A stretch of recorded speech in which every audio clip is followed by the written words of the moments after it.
예, 자, 계속 강의하겠습니다. 우리 250페이지 물건 변동을 가져오는 등기의 요건이다라고 하는데, 물건 변동을 가져오는 등기가 되려면 유효가 돼, 유효인 등기가 있어야 되죠. 유효인 등기가 있으면 우리 앞에처럼 본등기 또는 가등기 이렇게 효력을 구분을 하는데요. 자, 여기는 이제 우리 책의 취지상 물건 변동을 가져오는 등기의 요건이라고 얘기하면서 지금 무효인 등기를 지금 얘기하고 있습니다. 자, 무효인 등기의 요용이 이제 이중 보존 등기가 나오고, 뒤에 나오면은 뭐 중간 생략 등기다, 또 내용의 불합치다, 여러 가지가 이렇게 나와요. 여러 가지가 나오는데, 여기 있는 내용들보다는요, 제가 그냥 여기다가 설명을 해드리는 내용을 가지고 우리 공부하셔야 됩니다. 지난 시간에 제가 공부했을 때, 자, 실체 권리 관계와 등기 관계가 일치하지 않는 경우 그랬습니다. 실체 권리 관계와 등기 관계가 일치하지 않는 경우. 칠판에 판서해 드린 거 있었죠? 일치하는 경우를 설명했고, 이번에 일치하지 않는 경우, 요거를 설명을 한다. 그럼 일치하지 않는 경우는 먼저 등기의 불법 말소예요. 등기가 원인 없이 말소가 됐다. 그럼 등기가 불법적으로 말소가 되고 아무 일이 없었다. 그러면 뭐 문제될 게 없었죠. 이 등기의 불법 말소는 어떤 일이 벌어졌느냐. 자, 이렇게 갑 소유의 부동산에 두 번째, 을이 저당권을 가지고 있었어요. 그런데 이 저당권이 슬그머니 원인 없이 7월 1일자로 말소가 됩니다. 말소가 되고, 세 번째, 그 다음에 병이 이 부동산의 소유권을 취득해버리죠. 그래서 7월 1일자로 아마 소유권 이전 등기하면서 이걸 지웠나 봐요. 그래서 세 번째 이렇게 됐다라고 하는데, 을이 나중에 8월 1일자로 내 명의의 저당권 설정 등기가 지워졌네 라고 하는 걸 나중에 확인하게 됩니다. 나중에 확인할 때 을이 어떤 조치를 취할 수 있느냐라고 하는 겁니다. 그러면 지금 현재 을의 저당권이 지워졌다라고 해서 을의 저당권이 등기가 지워진 것이지 저당권 자체가 소멸한 게 아니거든요. 등기는 권리의 취득 요건이지 권리의 존속 요건이 아니에요. 그래서 얘는 저당권 그냥 무조건 취득해서 가지고 있는 건데, 지워졌으니까 말소 회복을 해야 되겠죠. 그럼 말소 회복 등기는 요건 뭐 날짜를 7월 2일 정도로 한번 해볼게요. 말소 회복 등기를 청구할 때는 말소 회복은 누구에게 청구해야 되느냐라고 하는 거죠. 현재 소유자는 병일 테고, 요건 이제 지워졌겠네요. 현재 소유자는 병일 테고 7월 1일자 소유자는 갑이잖아요.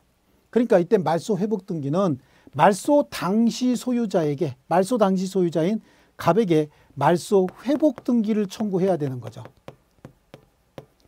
이 말소 회복 등기를 청구해서 말소 회복이 된다라고 하면 그때 현재 소유자인 병은 무조건 받아들여야 할 의무가 있습니다. 자, 요거고요.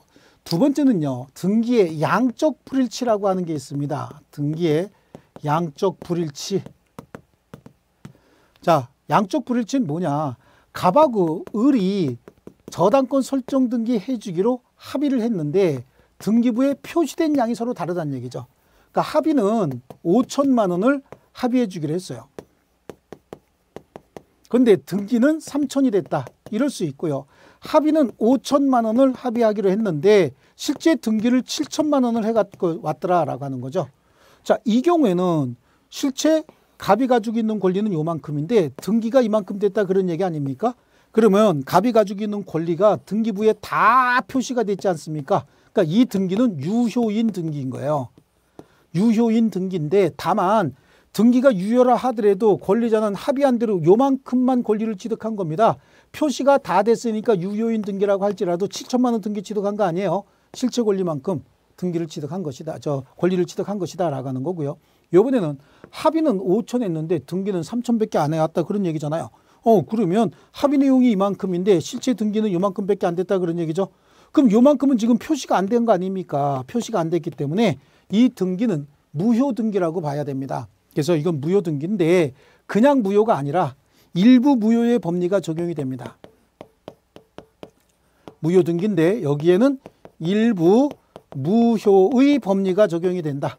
우리 법률행위 일부가 무효면 그 전부 무효를 원칙으로 하되 무효인 부분이 없더라도 법률행위를 하였을 것이다 라고 하면 나머지 부분은 유효로 할 수 있다. 그러니까 여기는 3천만 등기해온 거 요거는 무효입니다. 그래서 다시 등기해와, 지우고 다시 해와, 그럴 수도 있지만 그냥 3천 유효로 하고 내일 2천 추가로 더 해와, 이럴 수도 있죠. 그래서 5천을 맞출 수도 있다 그래요. 그래서 일부 원칙은 무효인데 일부 무효의 법률에 따라서 3천 유효 그다음에 추가적으로 2천 더 받을 수 있다. 뭐 이렇게 정리하시면 될 것 같고요.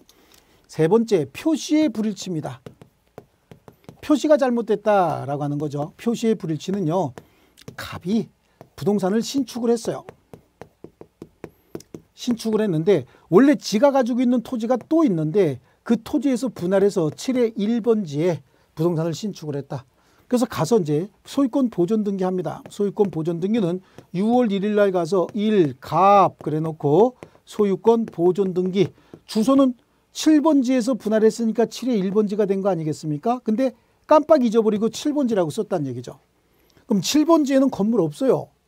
근데 7의 1번지에 건물이 있는데 7번지라고 썼어. 왜냐하면 여태까지 7번지만 갖고 있었지 건물 지으려고 분할한 거기 때문에 잠깐 혼란이 생길 수도 있어요.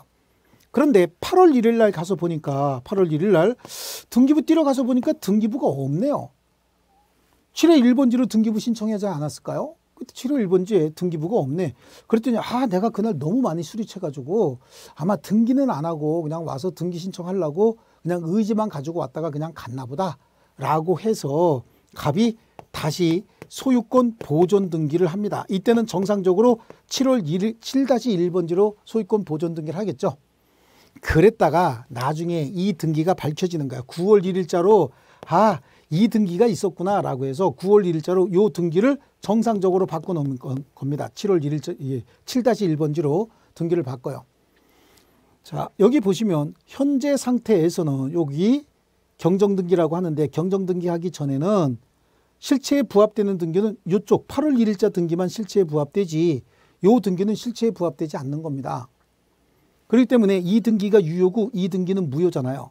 그런데 9월 1일자로 이 등기를 정상적으로 바꿨다. 경정등기를 했다라고 얘기를 해요. 경정등기를 했다. 경정등기를 했어도 이미 유효인 등기가 존재하고 있기 때문에 유효인 등기가 존재하면 같은 내용의 등기는 더 이상 존재할 수가 없는 겁니다. 그래서 언제나 실체와 부합됐던 이 등기가 유효고 먼저 이루어졌던 등기에 대한 경정등기 그래서 실체와 부합시켰다 그래도 이거는 무조건 무효가 될 수밖에 없는 겁니다. 이게 표시의 불일치다라고 하는 거고요. 이번에는 이중보존 등기를 한번 보시죠. 소유권 보존 등기가 이중으로 격려가 됐다라고 하는 거예요. 이중보존 등기 똑같습니다.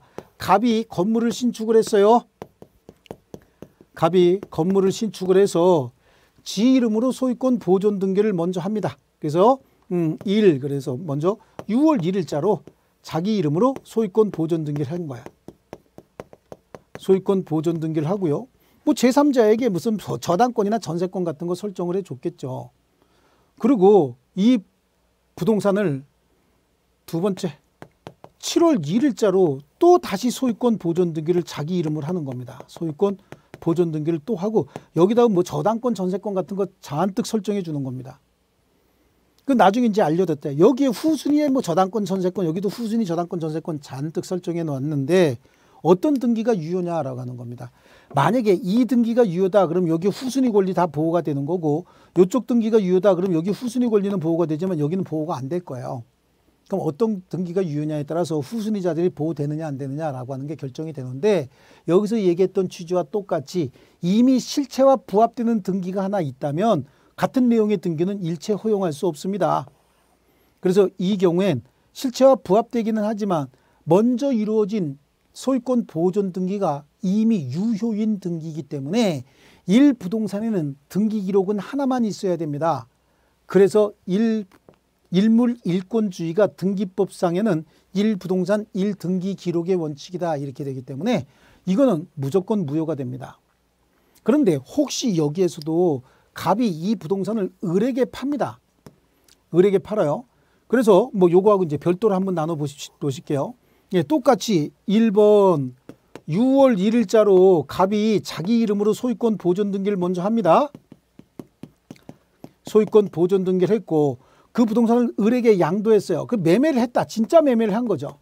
매매를 했으면 여기다가 소유권 이전 등기를 해주면 될 텐데 무슨 꿍꿍이에 의해서인지 7월 1일자로 매매를 하면서 다시 을 명의로 소유권 보존 등기를 해줬다 그런 얘기야. 을은 진짜 매수인이에요. 매수인. 여기다가 이전 등기해 주면 참 좋겠는데 소유권 보존 등기해 줬고 을은 후순위 권리 여러 가지 권리를 설정을 했다라고 하는 거죠.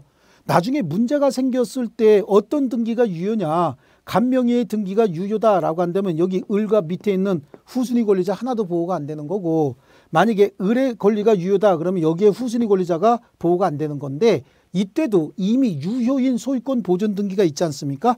먼저 이루어진 이 소유권 보존 등기가 원인 무효가 아니라면 나중에 격려된 등기는 실체 권리자 이름으로 등기됐어도 이거는 무효가 될 수밖에 없어요. 이게 이중 보존 등기다라고 하는 거고, 이렇게 이중으로 격려돼서 무효인 소유권 보존 등기 얘네들은 무조건 무효입니다. 그리고 이에 터잡은 등기, 이후의 등기들 얘기하는 거예요. 이에 터잡은 등기도 하나도 빠짐없이 무효가 됩니다. 싹 다 무효가 된다. 자, 이중 보존 등기고요.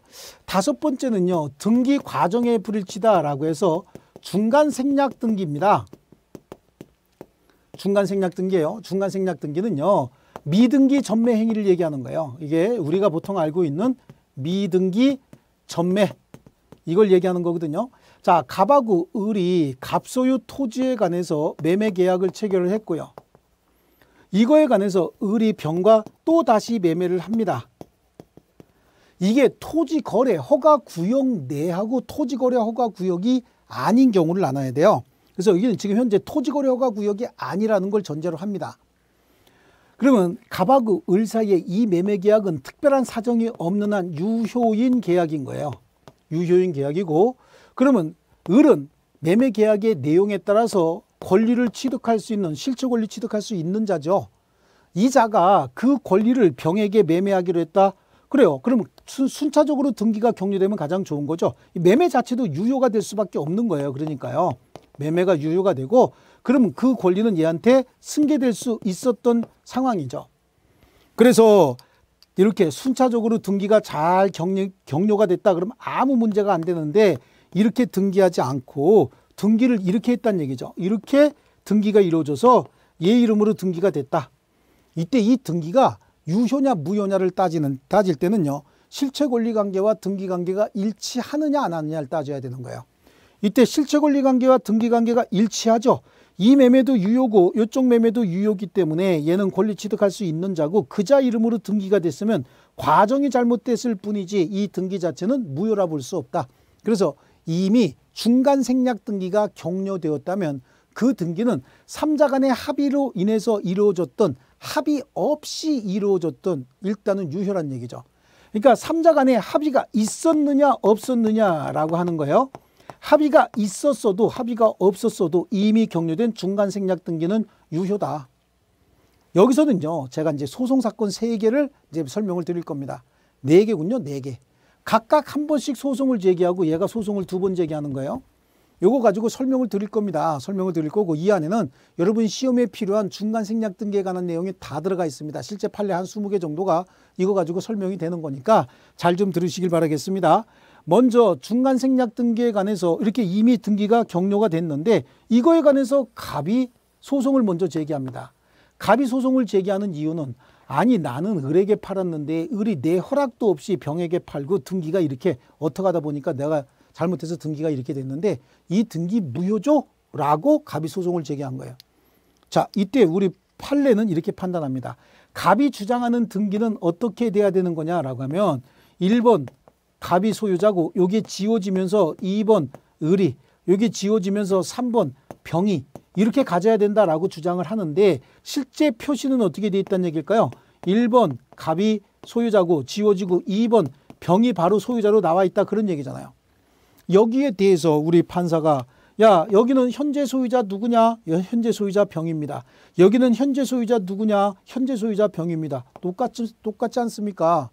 등기라고 하는 게 이 물건에 대한 권리가 이렇게 형성되었습니다 라고 하는 걸 외부에 표시하는 기능 이외에 다른 기능은 없는 건데, 지금 현재 이 물건은 병소유입니다 라고 표시하는 기능에 있어서는 똑같은 거 아닙니까? 그러니까 이 등기는 무효라 볼 수 없다.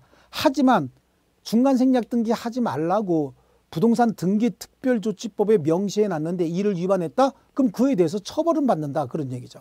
처벌 대상이지 등기 자체를 무효로 할 필요는 없다.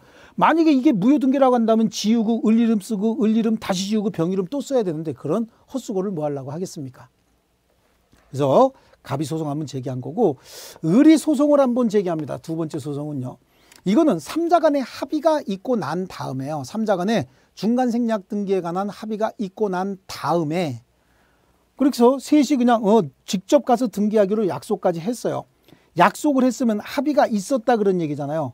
합의가 있었으면 직접 등기 청구권 하나가 추가될 뿐이지 삼자 간의 합의에 아무런 의미가 없어요. 삼자 간의 합의가 있었다고 해서 이쪽의 매매계약 자체가 어떤 영향을 받는 것도 없고, 매매계약은 그대로 최초의 계약 내용대로 그대로 유효인 거예요. 그러니까 여전히 매도인이고 매수인이고 둘 사이에서는 얘가 매도인이고 매수인인 거예요. 삼자 간의 합의가 있었다 해서 바뀌는 건 하나도 없었습니다. 그럼 삼자 간의 합의 있는 것과 없는 것의 차이는, 삼자 간의 합의가 있으면 직접 등기 청구권 하나가 추가된 것이고, 삼자 간의 합의가 없으면 직접 등기는 절대 못하는 거죠. 요거 하나만 차이가 있고 나머지 똑같습니다. 삼자 간에 합의했는데 병이 집에 가고 배우자가 아니 중간생략 등기했다가 혹시 걸리면 처벌은 같이 받는데 이 위험한 짓을 왜 하느냐, 하지 마라 라고 했더니 병이 정신 차리고 그래야 되겠다 라고 해서 을에게 삼자 간에 합의는 없던 걸로 하고 순차적으로 등기하자 그랬더니 을이 소송 제기한 거죠. 삼자 간의 합의도 엄연한 약속이고 일종의 계약인데 지 맘대로 계약을 깨면 됩니까?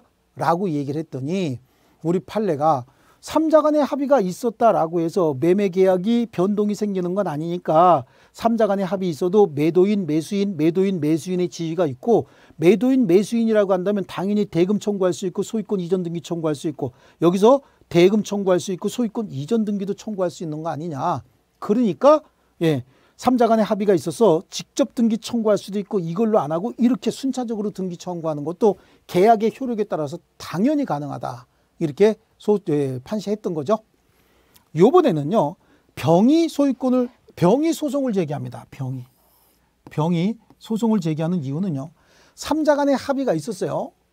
중간생략 등기하기로 삼자 간의 합의가 있었는데 지금 갑하고 을이 조용히 약속을 합니다.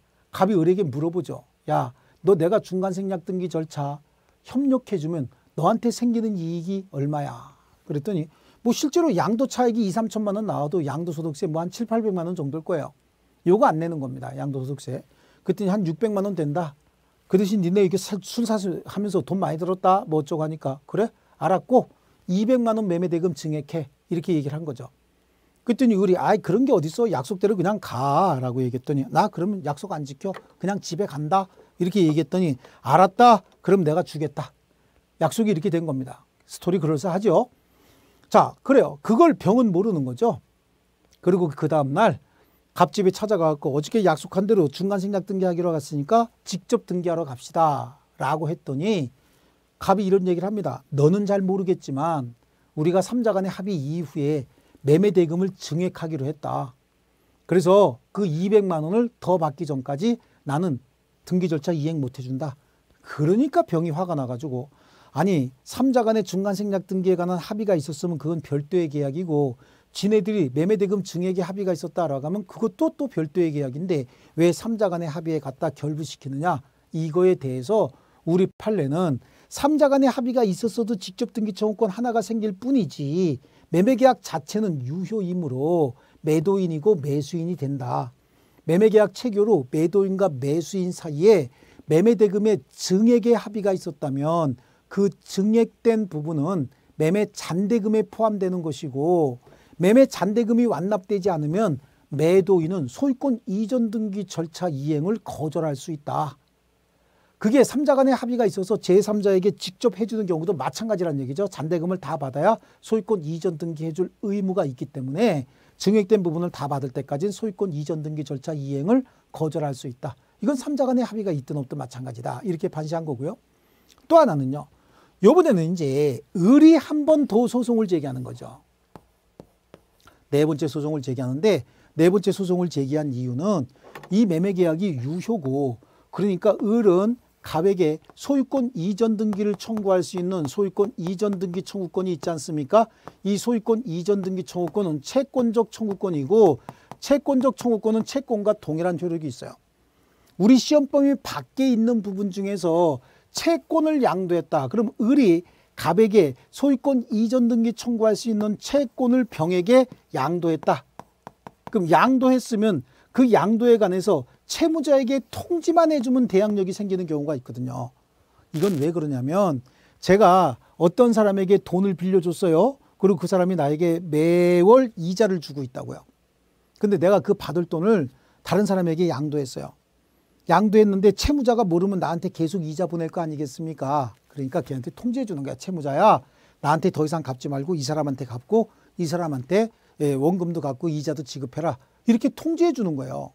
통지해 줬는데도 불구하고 걔가 나한테 계속해서 이자를 갚았고 내가 가지고 도망갔다. 그럼 그 새로운 채권자는 야, 통지 받고도 신이 형이한테 갚은 건 그건 무효야. 그러니까 나한테 다시 갚어 라고 할 수 있다. 그 대항력을 갖추기 위해서 이렇게 통지만 하는 건데, 이러한 소유권 이전 등기 청구권과 같은 채권은 이렇게 채권 양도에 대해서 통지만 가지고 대항력이 생기는 건 아니다. 그럼 통지만 가지고 대항력이 생기는 게 아니라 그럼 어떻게 한다? 소유권 이전 등기 청구권을 양도했을 때는 채무자인 매도인의 동의 내지는 승낙을 받아야 된다. 그 동의 내지 승낙이 있다는 얘기는 3자 간에 중간 생략 등기하자라고 합의가 있었던 게 되는 거 아니겠습니까? 그래서 그 합의는 반드시 동시에 할 필요는 없고 갑하고 을 사이에 합의가 먼저 있고 을과 병 사이에 합의가 있고 병하고 갑 사이에 합의가 있으면 중간 생략 등기에 관한 합의가 원만하게 성립한 것으로 보겠다라고 했던 겁니다. 그래서 이렇게 실체 권리 관계와 등기 관계가 일치하지 않는 경우, 지금 우리 책에 뭐라고 나와 있든 간에 이 정도는 알고 계셔야 되고, 특히 이중 보존 등기와 중간 생략 등기 이 내용은 여기 있는 판례가 다 모든 민법 시험에 나왔던 판례들입니다. 제가 지금 사건은 4개만 가지고 얘기했지만 여기에 판례 2개, 3개씩 섞었기 때문에 한 10몇 개 정도 판례가 들어가 있어요. 여기에 우리 251페이지 잠깐 펼쳐보시면요. 형식적 유효 요건에 이중 보존 등기가 나오죠. 이중 보존 등기. 등기부는 1부동산 1등기 용지주의 원칙에 따라서 편성되어 있다가 아니라 1등기 용지라고 하는 건 2011년도 이전에 쓰던 말이고 지금은 1부동산 1등기 기록이다 라고 하는 거예요. 의미는 같은 의미예요. 근데 이제 용어가 그렇게 바뀌었다라고 하는 거고요. 따라서 이미 어떤 등기가 있는데 그 무효 무효 따질 것 없이 그와 저촉되는 다른 등기 신청은 없는 것이다. 어떤 등기가 있다. 그게 이제 후등기 저지력이잖아요. 어떤 등기가 있으면 똑같은 내용의 등기는 또 할 수 없다는 얘기예요. 그 만약에 먼저 있는 등기가 무효라고 한다면 무효 등기로서 말소하고 난 다음에 후등기가 이루어져야지 그 등기를 비록 무효 등기라도 놔두고 똑같은 내용의 등기할 수 없습니다. 그래서 밑에 이제 이중 보존 등기의 문제가 되는 거죠. 그 밑에 판례 동일한 부동산에 관하여 이중 보존, 이중 등기가 격려되었다면 그 중에 하나가 부동산 표시에 있어서 실제와 현저한 차이가 있으면 그 등기는 공시의 효력을 가지는 등기라고 볼 수 없다. 그래서 실체와 합치되는 보존 등기만이 효력을 갖는다. 그래서 이중 보존 등기의 경우에 동일인 명의, 거기서부터 좀 잘 알아두셔야 됩니다. 동일인 명의의 이중 등기와 등기 명의인을 달리하는 이중 등기 2개의 유형이 있는데 판례는 어느 것이든 실체와 따지지 않고 등기 선호에 따라서 행해진 등기를 선호에 따라서 나중에 행해진 등기를 무효로 본다라고 하는데 이건 지금 조금 잘못된 겁니다. 용어 자체가 정리가 잘못된 거죠. 동일인 명의인 경우에는 무조건 선등기가 유효입니다.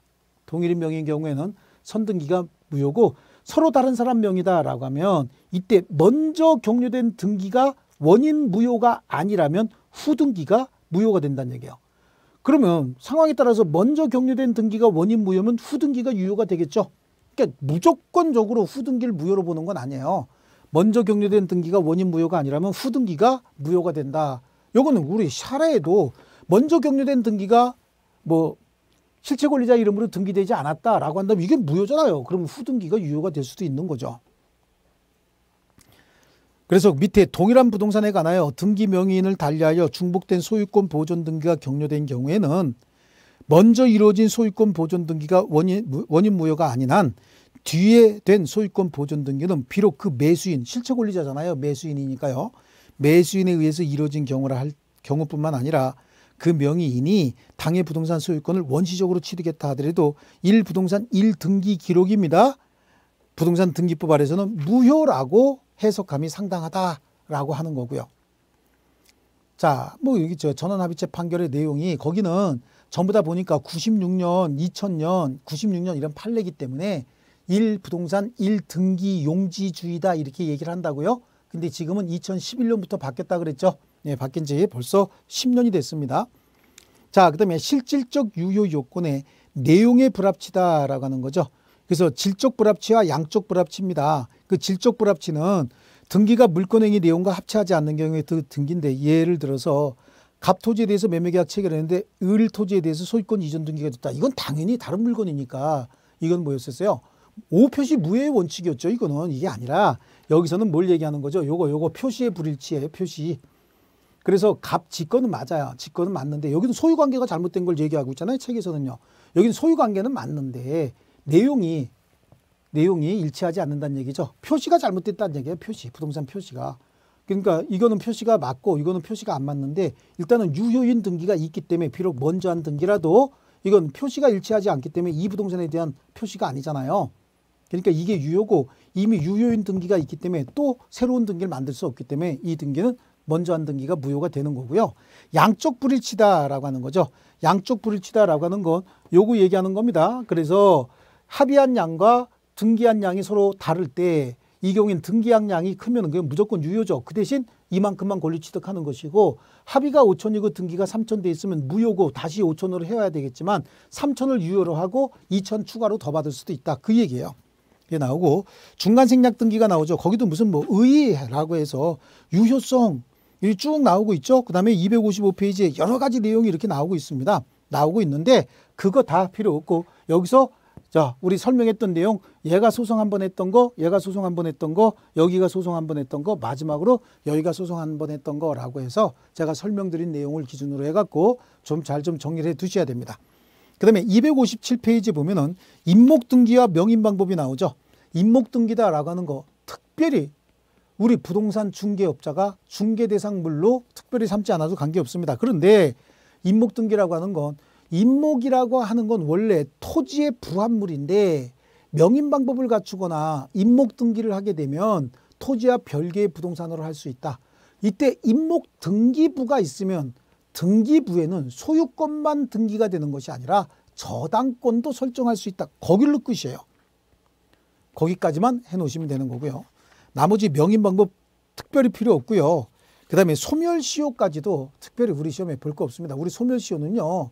재산권은 소멸시효에 걸려서 소멸하는데 물권 중에서는 용익물권만 소멸시효 대상이다. 거기까지만 아셔도 되는 거죠. 자, 이런 걸 보는데요. 그죠? 그 소멸시효, 그 다음에 오른쪽에 가면 물권의 포기, 목적물 멸실 이것들은 다 물권의 소멸 사유에 해당하고요. 중요한 건 그 혼동입니다. 혼동. 혼동이라고 하는 건 병존할 수 없는 두 가지 이상의 권리가 같은 사람에게 귀속이 됐을 때 그중에서 보존 가치가 없는 권리를 소멸시키는 걸 혼동이라고 얘기하고 이 부분은 나름대로 중요한 부분이니까 다음 시간에 계속하기로 하겠습니다. 자, 여러분 수고하셨습니다.